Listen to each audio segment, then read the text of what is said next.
తెల్లవారే వెలుగు రేఖలా పచ్చ పచ్చ పచ్చి మట్టి బొమ్మలా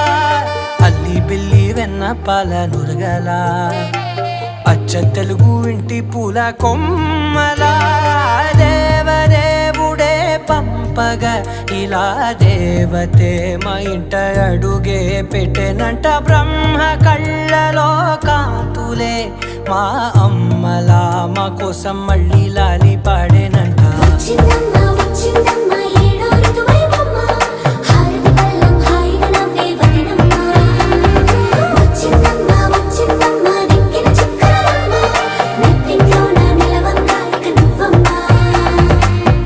తెల్లవారే వెలుగు రేఖలా పచ్చ పచ్చ పచ్చి మట్టి బొమ్మ